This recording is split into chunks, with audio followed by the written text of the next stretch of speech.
Innal hamdalillah nahmaduhu wa nasta'inuhu wa nastaghfiruh wa na'udzu billahi min shururi anfusina wa min sayyiati a'malina may yahdihillahu fala mudhillalah wa may yudhlil fala hadiyalah. Asyhadu an la ilaha illallah wa asyhadu anna Muhammadan abduhu wa rasuluh. Qala Allah Ta'ala fil Qur'anil Karim, a'udzu billahi minasyaitonir rajim. Yauma tashhadu alaihim alsinatuhum wa aydihim wa arjuluhum bima kanu ya'malun. Bapak Ibu sidang pangaosan sana sidang Jumat, ahli pangaosan yang dirahmati Allah Subhanahu wa taala, puji serta syukur sudah selayaknya dan sepatasnya kita panjatkan kehadirat Allah Subhanahu wa taala yang telah memberikan beribu-ribu kenikmatan kepada kita semua sehingga kita bisa melaksanakan salah satu kewajiban kita, yaitu kewajiban mencari ilmu. Ayyuhal ikhwah rahimakumullah, bapak-bapak, ibu-ibu yang dirahmati Allah Subhanahu wa taala, hari ini kita memasuki tanggal 29 Jumadil Ula 1445 Hijriah, atau hari ini bertepatan dengan tanggal 11 Desember 2023. Kalau dilihat dari Masehinya mungkin ini adalah penghujung bulan di akhir tahun ya. Bulan Desember itu adalah penghujung. Ayyuhal ikhwah rahimakumullah, dengan hadirnya kita di sini, ini adalah bukti kekuasaan Allah Subhanahu wa taala yang telah memberikan kenikmatan dan juga yang telah menggerakkan hati kita dan langkah kaki kita untuk mencari ridho dan magfirah dari Allah Subhanahu wa taala. Yang tentunya hidayah itu tidak datang instan, tidak datang begitu saja, tapi ada prosesnya. Ayyuhal ikhwah rahimakumullah, bapak-bapak, ibu-ibu yang dirahmati Allah Subhanahu wa taala.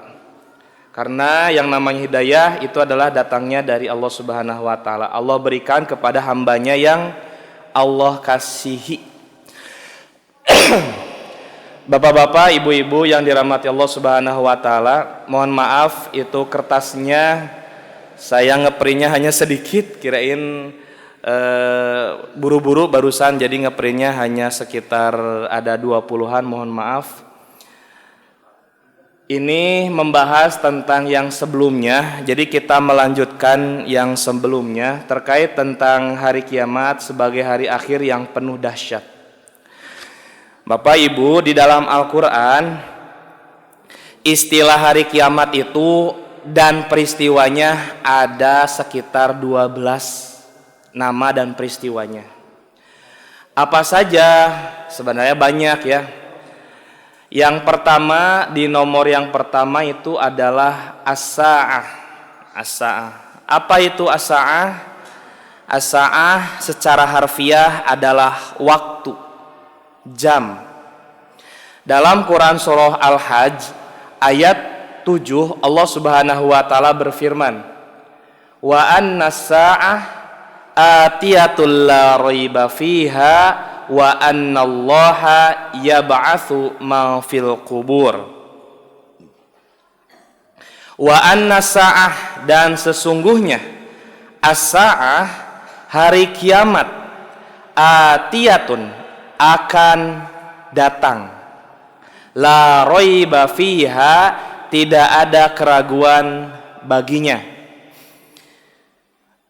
Bapak Ibu, kalau di ilmu nahwu ini kita kenal juga ada kalimat sebentar. Kita lanjutkan dulu. Wa annallaha yab'atsu ma fil qubur, dan sesungguhnya Allah itu yang membangkitkan ma fil qubur, apa-apa yang ada di dalamnya. Di sini ada kalimat atau ada taukid, anna, kalimat atau ini ada kata taukid, di mana taukid itu adalah penegasan, penguatan. Apalagi ditambah juga di sini la raiba fiha, tidak ada keraguan baginya. Hari kiamat yang pertama disebut sebagai as-sa'ah. sebagai jam atau waktu yang suatu saat itu akan datang. Bayangkan Bapak Ibu, ketika nanti hari kiamat datang, apa yang kita persiapkan? Sedangkan kiamat itu adalah hari akhir, di mana penghujung kehidupan dan juga penghujung daripada dunia ini. Kemudian selanjutnya, sebelum kita ke nomor 2, ada juga sebagai Yaumul Hasyar. Apa itu Yaumul Hasyar? Wa anzirhum yaumal hasrati iz qudiyal amru wa hum fi ghaflatin wa hum la yu'minun. Berilah mereka peringatan tentang hari penyesalan ketika segala perkara telah diputus, sedangkan mereka dalam kelalaian dan mereka itu tidak beriman. Diibaratkan hari kiamat itu sebagai hari penyesalan, karena ketika di hari penghujung hidup itu manusia akan menyesal. Bapak, Ibu, nanti ketika hari kiamat sudah datang, dengan ciri-cirinya salah satunya matahari terbit dari barat, kemudian ternyata ketika kita membuka Al-Quran, Allah nyatakan Al-Quran itu akan putih bersih, hilang tidak akan ada. Kemudian kita bersujud, bertaubat, meminta ampunan, maka pintu taubat akan tertutup. Akan tertutup. Kenapa? Karena pada hari itu bukan untuk bertaubat, dan bukan waktunya untuk taubat. Maka waktu itu manusia akan menyesal. Kemudian selanjutnya, hari kiamat itu juga sebagai Yaumuddin atau hari pembalasan. Dalam Quran surat Al-Fatihah dijelaskan, Allah Subhanahu wa taala berfirman, a'udzubillahi minasyaitonirrajim, Maliki yaumiddin. Ialah Allah itu adalah pemilik daripada hari pembalasan. Dan juga sebagai Yaumul Hisab, adalah hari perhitungan, menghitung amal seorang hamba. Itu menghitung seorang hamba. Bapak Ibu yang dirahmati Allah Subhanahu wa taala, kita masuk ke nomor 2. Ini di nomor 2 Quran surat Al-Zalzalah ayat 1 sampai 2, Allah Subhanahu wa taala berfirman, Iza zulzilatil ardu zilzalaha wa akhrajatil ardu athqalaha. Iza zulzilah,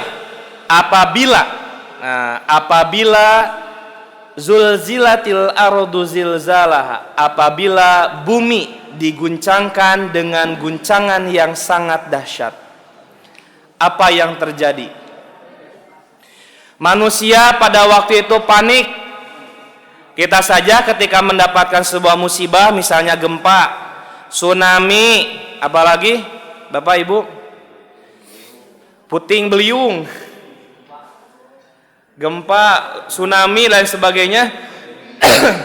Apa yang terjadi? Manusia banyak panik dan berlarian, saking takutnya.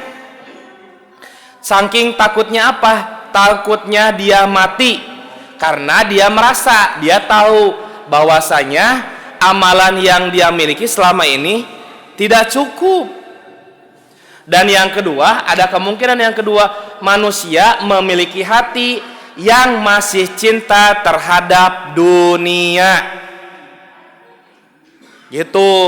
Jadi ada dua kemungkinan Bapak Ibu.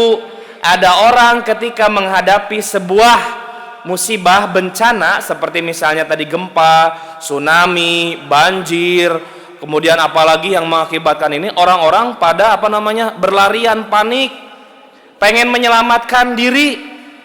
itu mah adalah manusiawi fitrah. Ada dua kemungkinan. Yang satu, dia tahu bahwasanya amal dia kurang sehingga dia takut mati. Yang kedua, alasan dia takut mati adalah karena dia itu masih cinta dunia, tidak mau meninggalkan kenikmatan dunia. Padahal dunia itu dengan segala kenikmatannya adalah titipan dari Allah. Ya, ada waktu itu kisah viral. Ada di Palestina seorang bapak-bapak sedang main bersama anaknya yang kurang lebih umurnya sekitar 6 tahun 7 tahun. Dia sangat sayang sama anaknya. Dia bermain sama anaknya. Tapi tidak lama kemudian ternyata anaknya meninggal mati karena yang terjadi yang sekarang. Ketika itu bapaknya dia cinta sama anaknya, tapi dia tidak memperlihatkan, dia juga tidak sedih secara berlebihan. Dia mengurusi anaknya sampai dimandikan, dikuburkan sama dia sendiri.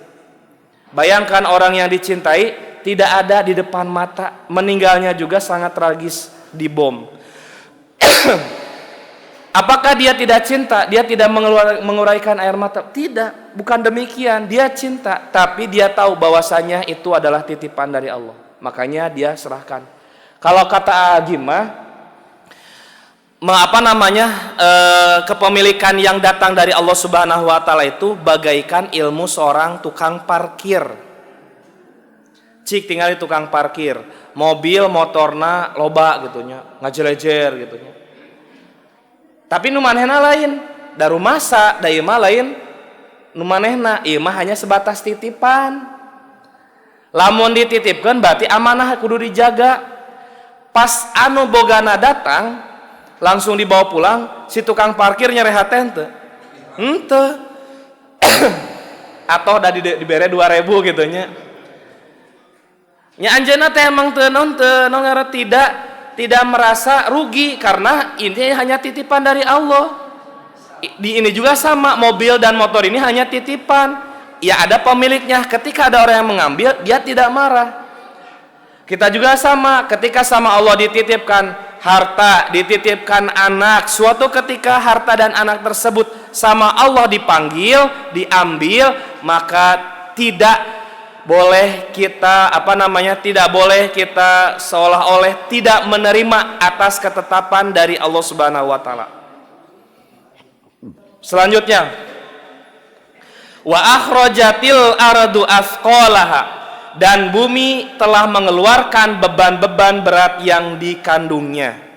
Nah, maka tiupan pertama itu adalah semuanya yang ada di dalam bumi itu akan keluar. Kemudian benda-benda langit akan saling bertubrukan, manusia akan berlarian, semuanya akan hancur.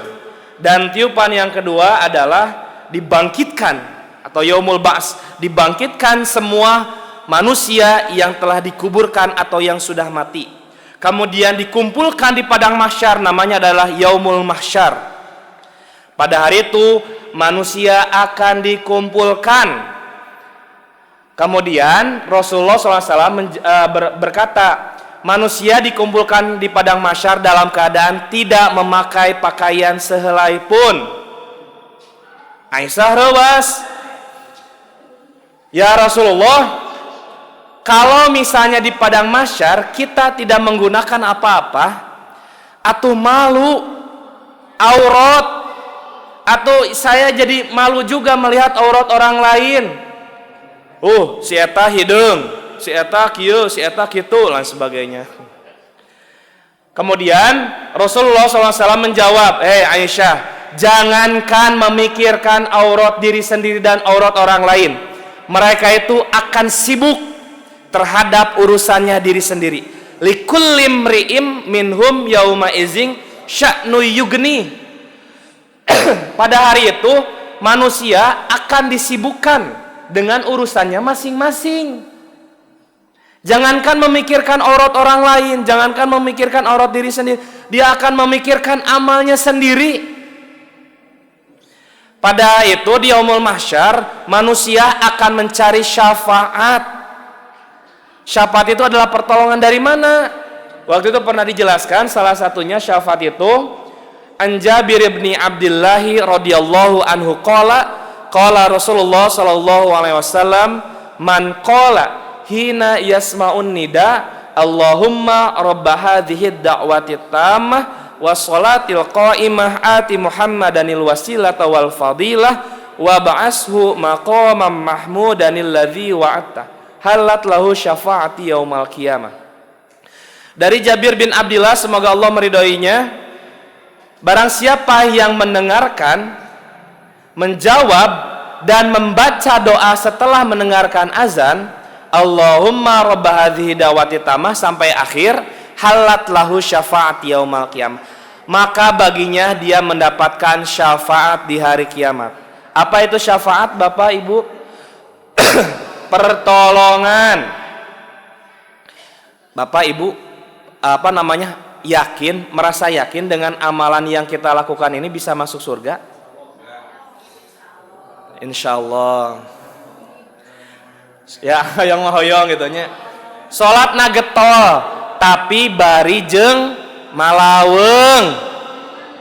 Kinten-kinten eta salatna bakal ditarima moal ku Allah. Bapak Ibu, ieu mah anekdot ieu mah ulah dieu nya. Ada orang yang kerjaannya tidur aja tapi digaji eran teu gitu. Nya error gitu nya. Lamun kerjana ternyata di pabrik, nah gawena teh misalna teh kan calik we nya ningalikeun batur, kerjaana teh sakahayangna kira-kira ku bosna digaji moal nu kitu. Dikaluarkeun nu aya oge. Kecuali mandor gitu nya ya. Imah pagaweana teh teu jelas gitu nya, tapi hayang gaji badag. Nah, hayang moal dibere gitu nya. Kerjana oge teu jelas. Nah, ini juga sama Bapak Ibu. Bagaimana kita mau mendapatkan surganya Allah? Ternyata kalau salatnya saja malaweung. Saumna masih kene ngomongkeun batur. Haji nangan saukur hoyang diupload cekrek nuju haji. Nah, zakatna hayang diumumkeun. Kinten-kinten nu kitu dibere surgana Allah henteu. Radun. Tertolak gitu nya. Atau mardud. Oke, Bapak Ibu yang dirahmati Allah Subhanahu wa taala.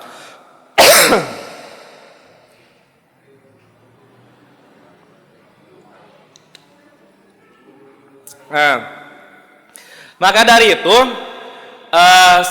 kita sebenarnya setiap malam kita itu disunahkan untuk berevaluasi diri atau bermuhasabah.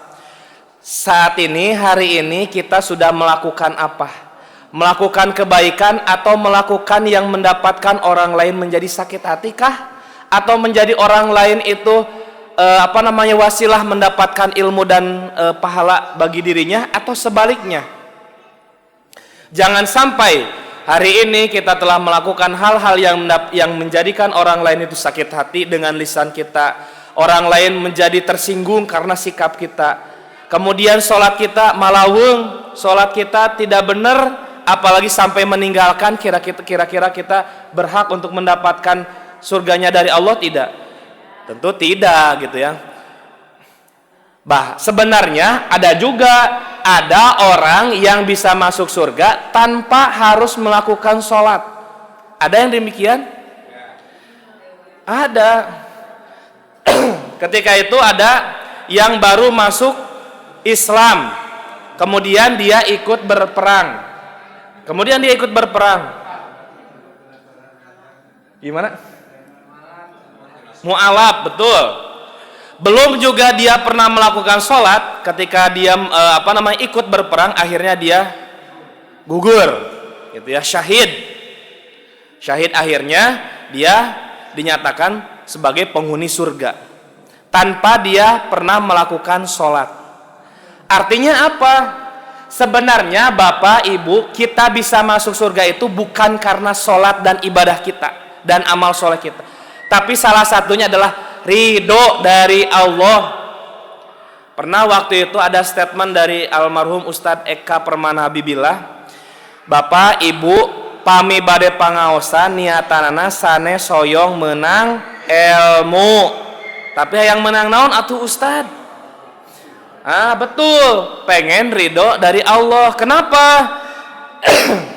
Ketika kita menginginkan untuk mendapatkan ilmu dari ilmu ya, aipek teh ternyata lah Ustad noge ngorakene ngomong noge teh kaharti. Nah, isuk nate minggu depan nate moal ke hayu urang pangaosan moal cenah nu kamari oge ustad noge teu kaharti, ustad noge ngorakene nyanyahoanan ngajarkeun, akhirna mah teu pangajian deui dan niatana naon hayang menang ilmu. Padahal mah ternyata ilmu itu adalah bonus. Yang kita harapkan itu adalah ridho dari Allah. Ternyata kita tidak tahu Bapak Ibu, kita bisa masuk surganya Allah dari mana? Apakah dari amal kita, dari ridhonya Allah, atau dari mana? Dari amal yang mana? Ternyata ketika Allah sudah ridho, maka Allah memberikan surganya Allah.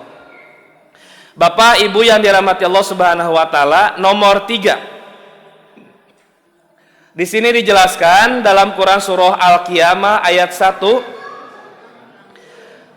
A'udzu billahi minasyaitonir rajim. Bismillahirrahmanirrahim. La uqsimu biyaumil qiyamah wa la uqsimu bin nafsil lawwamah. Aku bersumpah dengan hari kiamat. Dan aku bersumpah demi jiwa yang selalu menyesali dirinya sendiri. Bapak, Ibu, ini termasuk adalah qasam. Qasam itu adalah bersumpah. Kalau saya di kelas mengajarkan ke anak santri, qasam itu hanya boleh dilakukan oleh Allah saja. Bersumpah atas, kalau di sini bersumpahnya atas nama ciptaan Allah. Misalnya, demi fajar, wal fajri, wal asri, wasyamsi, wabduha, wal qamari. Itu menyatakan demi. Yang disebutkannya adalah nama-nama ciptaan Allah. Itu yang mengungkapkan qasam itu hanya Allah saja. Manusia bagaimana boleh nggak bersumpah? Di urang mahnya lamun bersumpah tasok kita. Sumpah cenah keureut ceuli ucing cenahnya. Ucing nu teu boga dosa kudu dikeureut ceulina gitu nya. Sumpah gitunya. Lamun budak sakola mah cenah, aya naon? Aya tugas ti ustad cenah. Kudu dikumpulkeun ayeuna oge sumpah sumpah gitunya. Boleh enggak demikian? Ucapan sumpah itu tidak boleh dilakukan. Hukumnya bagaimana? Dosa berat karena ini. Ustad bagaimana dengan wallahi demi Allah? Kalau kalimat ini juga sama tidak boleh.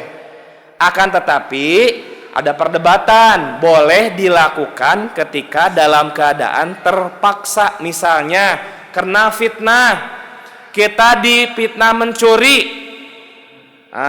Orang lain sudah tidak percaya, maka kita ucapkan wallahi demi Allah saya tidak pernah mencuri. Cukup Allah saja yang menjadi saksi. Kalau orang lain di sekitar tidak percaya, biarkan Allah yang akan membuktikan dan Allah yang menjadi saksinya. Atau kita pernah dituduh sebagai berzina. Seorang suami menuduh zina kepada seorang perempuan yang baik-baik disebut sebagai li'an. Boleh tidak? Tidak boleh. Menuduh perempuan baik-baik berzina, kemudian ini boleh tidak boleh, haram. Maka si perempuan ini boleh mengatakan wallahi demi Allah saya tidak pernah melakukan perzinahan. Kalau misalnya saya melakukan zina, maka azab datang saya. Kalau salah berarti berarti sebaliknya kepada orang yang telah memfitnah. Jadi hati-hati, kalimat qasam, kalimat sumpah itu tidak boleh dilakukan. Bapak Ibu ya. Sumpah gitu nya. Komo lamun diucapkeun teh ku tukang bohong. Nu ayeuna oge teu percaya gitu nya. Da tukang bohong teh ya gitu nya. Nah, tukang bohong. Bagaimana atuh Ustad orang lain supaya percaya sama kita? Bapak Ibu pernah nggak lihat di sekeliling kita? Betul, jujur. Lihat nggak sekeliling kita ada orang yang tukang jujur, ngomong na oge dipercaya. Si eta mah teu kacina teu kanon, pokona mah ngobrolna naon teh bener, percaya we. Seperti halnya Abu Bakar mempercayai ucapan Nabi Muhammad SAW. Ketika itu Abu Bakar ditanya, Abu Bakar, maneh percaya yen si Muhammad teh pergi nya Isra Miraj ka langit gitunya dalam waktu 1 malam? Naon jawaban Abu Bakar? Kalau ada berita yang lebih mustahil daripada itu yang datangnya dari Allah, dari Nabi Muhammad SAW, saya percaya walaupun itu lebih mustahil daripada ini. Ternyata kenapa? Karena orang-orang di sekitarnya termasuk Abu Bakar sendiri mempercayai. Dah kapan Nabi Muhammad berbohong? Bahkan kan waktu ketika kecilnya saja kaum Quraisy memberikan gelar kepada Nabi Muhammad itu sebagai Al-Amin, orang yang terpercaya. Nah, jawabannya, kenapa ketika umur 40 tahun Al-Amin itu seolah-olah sudah tidak ada di diri Nabi Muhammad oleh orang Quraisy? Kenapa coba? Karena orang-orang Quraisy membenci apa? Sebenarnya bukan membenci Nabi Muhammadnya, tapi membenci wahyu yang disampaikannya. Apa? La ilaha illallah, tidak ada sesembahan kecuali Allah. Mereka membenci statement bahwasanya tidak boleh menyembah berhala atau yang disembah nenek moyang mereka. Selama ini mereka menyembah nenek moyang, menyembah sesembahan yang disembah oleh nenek moyang. Sekarang dihilangkan, tidak boleh. Bagaimana orang-orang? Makanya langsung orang-orang membenci. Makanya Bapak Ibu di sekeliling kita juga samanya. Sok sanaos urang bener, diharapkan anu dengki mah urang teh bakal salah. Sok sanajan urang salah, lamun urang dipika cinta ku batur, urang mah dianggapna bener wae. Padahal mah harus objektif, kalau salah kalau benar. Makanya Ibu Bapak ya, ketika ada orang yang membenci termasuk Nabi Muhammad, urang mah naon atuh? Tukang ngabohong nya, tukang sok nyerehatekeun batur, urang sok kena musibah naon urang teh doana ya Allah kieu teuing gitu nya. Padahal urang teh sok ahli maksiat, sok ngabohong. Maksiat teh ieu wae misalnya teh seperti ngabohong, ngabangkang, salatna diengke-engkekeun wae. Urang menang musibah karek saeutik geus malah hoy. Nabi Muhammad yang imannya tebal, yang tidak pernah berbohong, ahli ibadah, suatu ketika mendapatkan musibah, cacian, hinaan, bahkan fitnah, tapi Nabi Muhammad itu orang yang kuat, memberikan maaf kepada orang lain. Pintu maafnya dibuka selebar-lebarnya. Kalau kita mah geus geuhul si eta pika sebeleun geus ngahina urang, geus mitnah urang, kurang mah moal dihampura. Nah, lamun lebaran ngan saukur diletah hungkul hampurannya geus si eta gitu nya. Berarti maafnya hanya sebatas di lidah. Bapak Ibu, ada sebuah pernyataan. Bapak Ibu, kalau dengki itu sama dengan membuat hati kita itu semakin kotor. Ada juga yang menyebut pernyataan kedengkian itu adalah bom waktu untuk diri kita sendiri. Kenapa? atau racun sama dengan kita meminum racun untuk diri kita sendiri. Kenapa demikian? Pertama, ketika dengki kita memikirkan orang yang kita dengki. Wah, si eta motor anyar, menang Reddit cenah. Can lunas dit dah motor nage bunyinya kitu gitu nya. Non ngaranna teh non taragawe barijeng tapi boga gaji gede di mana eta mah paling menang ngepet cenah. Geus mitnah deui gitu nya. Dan masih banyak lagi orang yang tidak suka itu, walaupun dia baik, walaupun dia benar, orang tidak akan mempercayai. Kembali lagi bahwasanya tadi Bapak Ibu, ketika tadi orang yang sudah dengki itu orang yang dengki itu sama dengan sedang meminum racun, menunggu waktu dia mati. Kenapa? Karena hati kita terus memikirkan orang yang kita dengki. Rusak hati ini. Iya. Ngapain kita harus memikirkan orang-orang gitu ya? Ngapain kita harus memikirkan orang yang telah menyakiti kita, memfitnah kita, merendahkan kita? Biarkan saja, kita maafkan. Kenapa kita tidak memaafkan? Karena kita masih gengsi, begeng di sisi. Bapak, ibu, misalnya bapak gaduh salah ke bojo, biasakan minta maaf. Gengsi atuh Pak Ustad, banyak lalaki kudu minta maaf gitu Kak, pamajikan. Ya, kalau misalnya salah kenapa tidak ini? Minta maaf. Ibu juga sama. Ketika punya salah kepada bapak atau kepada anak, kita harus meminta maaf gitu ya. Atau kepada tetangga yang kita dengki, ya kita maafkan, kita berikan pintu maaf untuk orang lain. Bapak Ibu yang dirahmati Allah Subhanahu wa taala, kemudian di sini dinyatakan nanti faiza bariqal basar, maka apabila di sini maka apabila mata terbelalak atau mata ketakutan. Kenapa? Karena datangnya hari kiamat, orang-orang akan merasa takut. Kemana dia harus pergi, kemana dia harus berlindung. Gempa wungkul, orang teh geus lumpat, da sieun teh. Maka di sini dinyatakan faiza bariqal basar. Ini adalah kalimat di mana manusia itu ekspresi ketika di hari akhir itu manusia itu akan terbelalak matanya, saking kaget, saking takut, saking panik. Wa khosafal qamar, dan cahaya bulan itu akan tertutup atau akan hilang. Wa jumi asyamsu wal qamar. Ini dinyatakan benda-benda langit akan bertubrukan.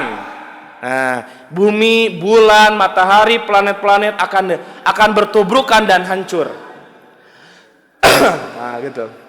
Kemudian di dalam Quran surat Abasa ayat 42 sampai 33 sampai 42 Allah Subhanahu wa taala berfirman, "Fa iza ja'atis shakhah," maka apabila datang suara yang memekikkan.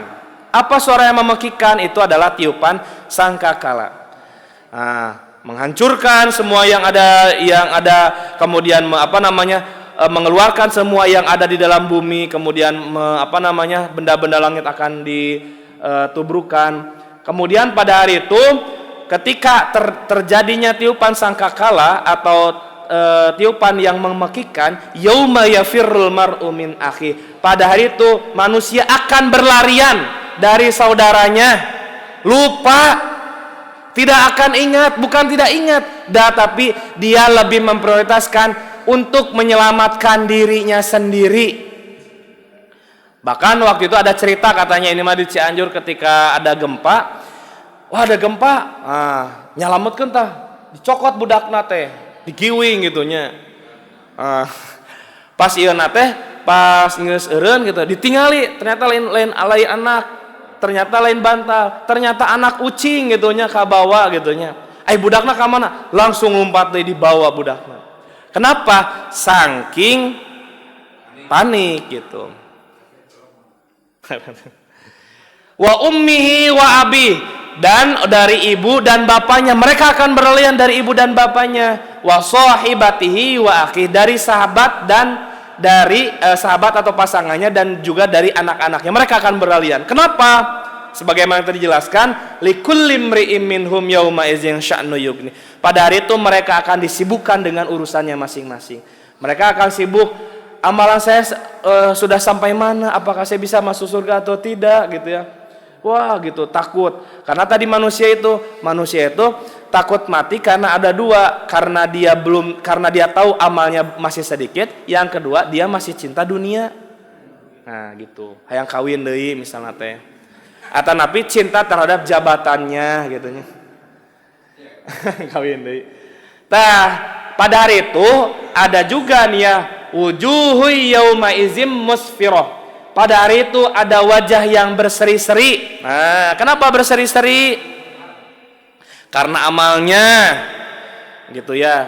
Kemudian dhahikatum mustabsyirah, dan juga ada wajah yang tertawa dan riang gembira, senangnya karena dia tahu dia sudah mencium aroma surga. Nah, makanya diceritakan juga ketika sedang ada orang yang sakaratul maut, dihadapkan di wajahnya itu adalah surga, dan terciumlah bau surga bagi orang-orang calon ahli surga. Makanya ketika dia sudah meninggal, maka bapak ibu sunnahnya kita itu memiliki kewajiban mengurus mayat itu ada 4 ya, jenazah itu ada 4. Yang pertama memandikan, kemudian mengkafani, menyolatkan, dan menguburkan.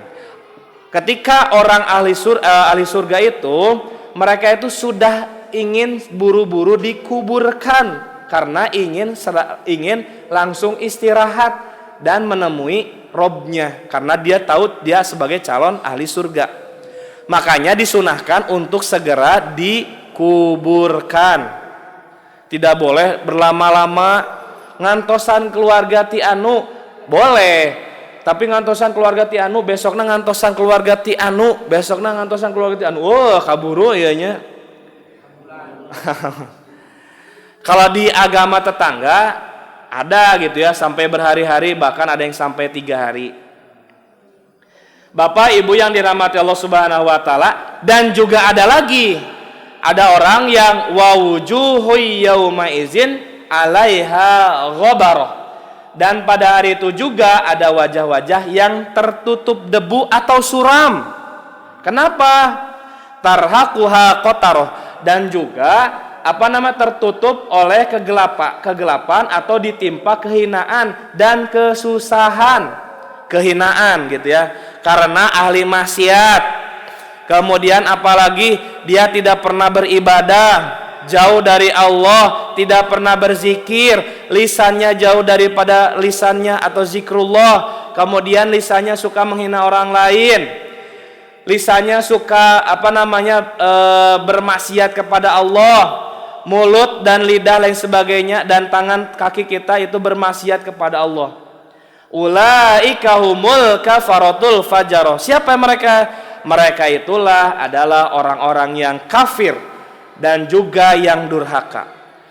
Kafaro, kafir itu berasal dari kata kafaro. Kafaro itu adalah menutup diri, Bapak Ibu.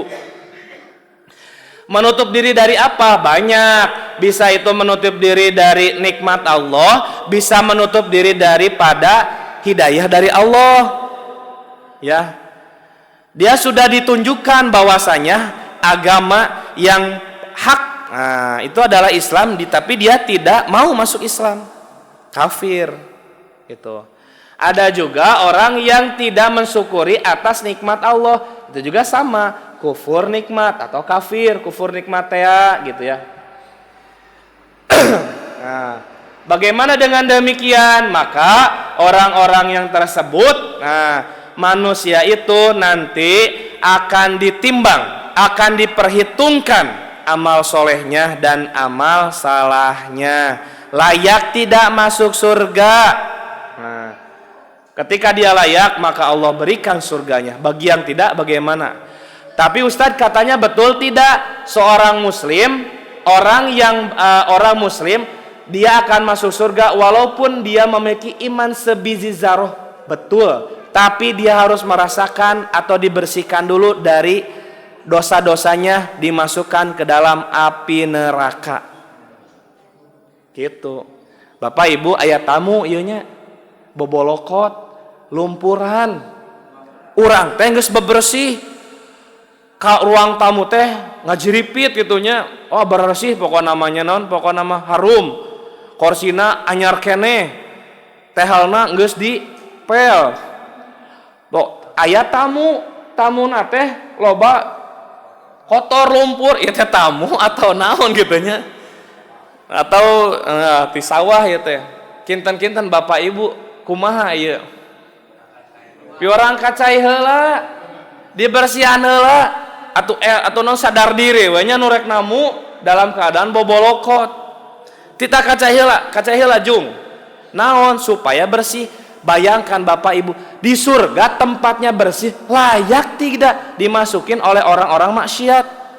Tidak, maka harus dibersihkan. Dibersihkannya dengan cara bagaimana? Dibersihkan dari atas dosa-dosanya dengan cara dimasukkan dulu ke neraka. Tapi kita mau nggak masuk neraka? Nauzubillah min zalik. Ya, jangankan gitu ya, masuk neraka dalam 1 detik aja, wah luar biasa. Kita kena musibah kebakar tangan, kacolok atau kunon ku puntung rokok oge geus ngajerit gitunya, apalagi dimasukkan. Bayangkan katanya di akhirat itu 1 hari itu sama dengan 1000 tahun di dunia. Bagaimana kalau misalnya seseorang diponis masuk neraka harus misalnya berapa? 5 tahun misalnya teh. 5 tahun dikali sekian. Oh, udah tamat. Bapak Ibu yang dirahmati Allah Subhanahu wa taala. Nah, nomor 5 sama dan nomor 6 terakhir. Yauma tashhadu alaihim alsinatuhum wa aidihim wa arjuluhum bima kanu ya'malun. Yauma tashhadu, pada hari itu akan bersaksi. Nah, alaihim kepada dari mereka. Nah, alsinatuhum lisan-lisan mereka. Wa aidihim tangan-tangan mereka, wa arjuluhum kaki-kaki mereka, bima kanu ya'malun terhadap apa yang telah mereka kerjakan. Artinya